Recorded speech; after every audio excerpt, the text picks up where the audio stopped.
What's up guys, Spencer here with another episode of Tech Talk. This is pretty much a follow-up video to the unboxing that I did last week on the Cooler Master Devastator gaming combo mouse and keyboard. So I'm going to do a individual kind of in-depth review pretty much of both the mouse and keyboard that came within the combo pack. Now I got this combo pack on Newegg, like I said last week, for about $30. So it's a very budget mouse and keyboard, but it's also a pretty decent mouse and keyboard for the price. So let's jump into it and see how it goes. Alright, so here is the keyboard that came in the combo. As you can see, it is just a standard keyboard.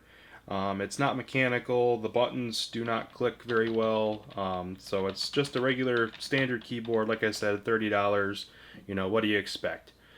It is made of like an all plastic material, so nothing fancy. The keys are kind of like, they have a rubberized finish to them, so they're kind of prone to skin oils. As you can tell, I don't know if you can see or not, but the oils, like on the Alt key or the Windows key here, from my fingers kind of get all over the keys. So definitely an issue of the keys having that rubberized finish. Just kind of gets the skin oils all over them. And as for the functions, pretty much you just have your regular media keys. You got your stop, play, pause, rewind, fast forward, and your volume controls, volume down, volume up, as well as your LED indicators of the number lock, the caps lock, and the scroll lock. Now, as you can tell, this is a red backlit keyboard. It's actually pretty bright, so I'm going to turn off the lights here in a second, and we'll see actually how bright this guy is. So as you guys can tell, this keyboard is fairly bright in the dark. Now, I don't usually play games in the dark at all, but sometimes I do, especially if I'm streaming like a horror game on Twitch or something. I like to play in the dark, and I like to be able to see my keyboard. So compared to my Microsoft keyboard that I had prior to this one, only the keys, the letters lit up themselves, so it didn't have the full backlight like this guy has right now. So, which is a plus for me because I really like the backlit keyboard, the whole backlit keyboard, not just individual keys lit by themselves. Now the keyboard also features a wrist rest, which is non-detachable, and it's a pretty small one. Like I said, well, compared to my Microsoft keyboard, it had about, a couple inch, maybe even more of a wrist rest. This one has a tiny one, which, to me isn't that big of a deal, just a little bit more comfort when trying to, type or play games for a long periods of time. Just kind of gives it that extra comfort. As for typing, it's not bad. It's still, it's a keyboard. What do you expect? I mean, it's a good sized keyboard. My fingers don't tend to slip off of it very much. Typing seems comfortable. Compared to the Microsoft keyboard, it had a glossy finish, and I'll show it to you guys in a second, but it had glossy keys, and I think on that keyboard my keys would actually slip off a little bit. Now the keyboard, my Microsoft keyboard, is actually a little bit wider than this one, so the keys are a little bit spaced out, but actually this keyboard is pretty good. So it's got nice divots for your fingers, so they're not slipping out at all, and overall it's just a good typing experience on this keyboard. As for the back of the keyboard, you have these little foldable feet that give you an extra inch or so of raise when you unfold them, which just makes it a little bit more ergonomic and easier to kind of type on when it's not completely flat on the table, which I prefer instead of leaving it flat. Now, the only really downside, besides the keys, the rubberized keys having the skin oils all over them, is the backlighting. Specifically, the backlit toggle key for this keyboard. Now, a lot of keyboards have some sort of key to turn the backlighting on and off. This keyboard has that key, but it is tied to the scroll lock key. So as I press the scroll lock key, it turns the backlight off, but it also turns the scroll lock key off. And when I turn it back on, scroll lock is on, backlight is on. So they're both tied together, which is kind of a pain, really.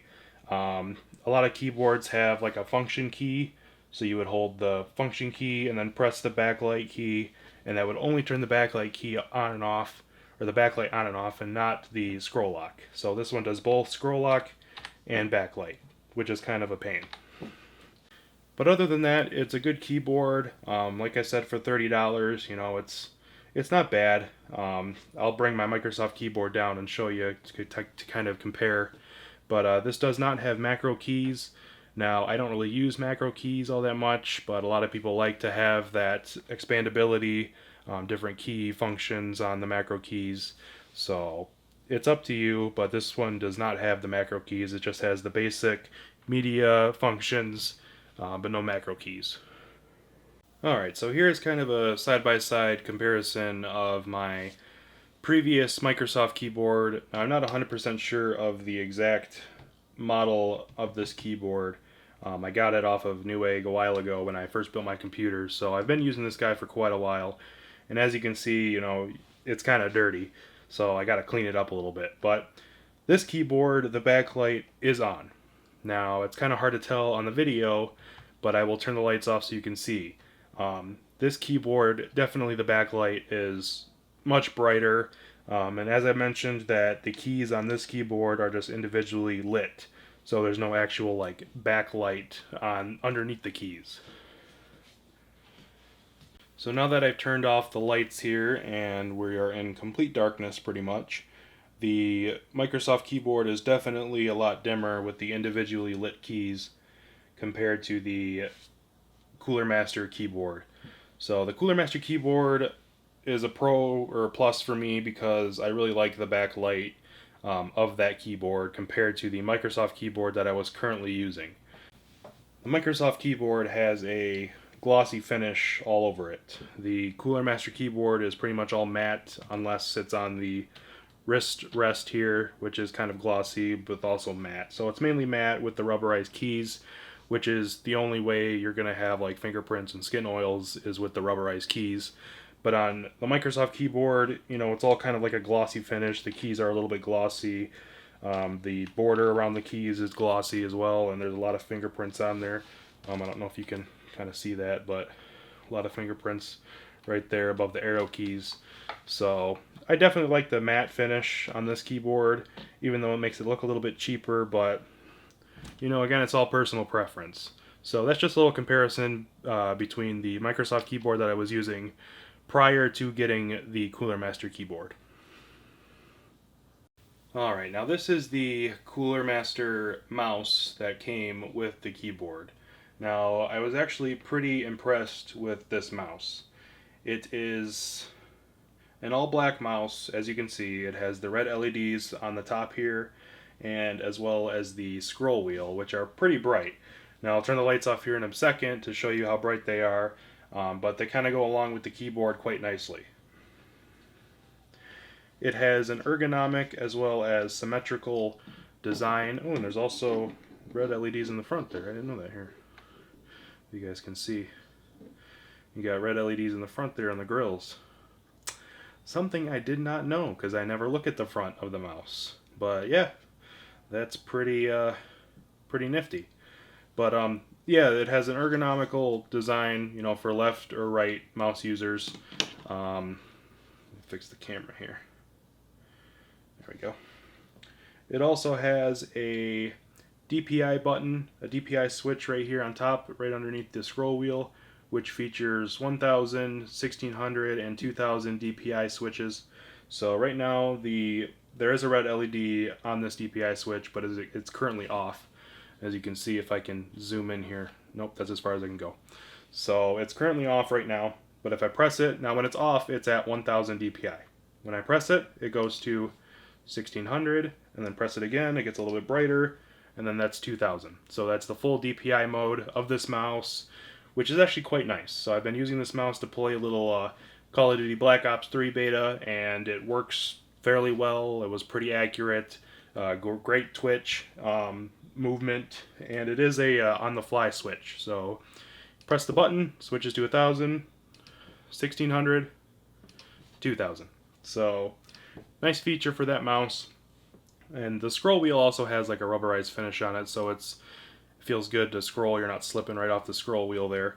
So overall, it's a nice mouse. It's pretty, like I said, pretty smooth and accurate when gaming. So yeah, this is a general overview of the mouse and keyboard from Cooler Master, the Devastator gaming combo.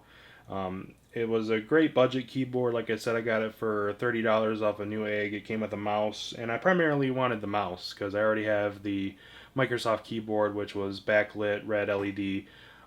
But this keyboard actually kind of made me want to stick with it because it has a brighter backlit LED. The keys are, nicer. They're not glossy like the Microsoft keyboard, even though they still show the skin oils with the rubber finish that's on the keys currently on this keyboard.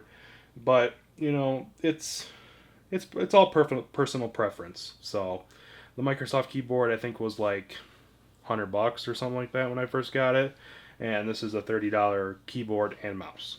So I might stick with this keyboard. I might switch it back. I'm still playing with it, but overall, it's a nice keyboard. The mouse is great. I love the mouse. It feels awesome compared to the Dell standard mouse I was using before. So overall, first impressions, or I shouldn't say first impressions, but overall impressions after using this for about a week.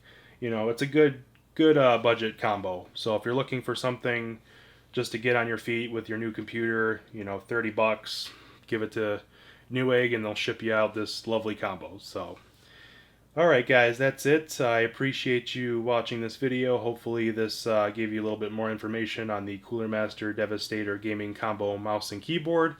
If you like this video, leave a thumbs up. I greatly appreciate it. If you have any questions, comments, leave them in the comment section below. I will link this bad boy in the description, so if you want to check it out, the link will be there. And yeah, so thanks again for watching, guys. I really hope you enjoyed the video, and I will speak to you in the next one. Peace out, techies.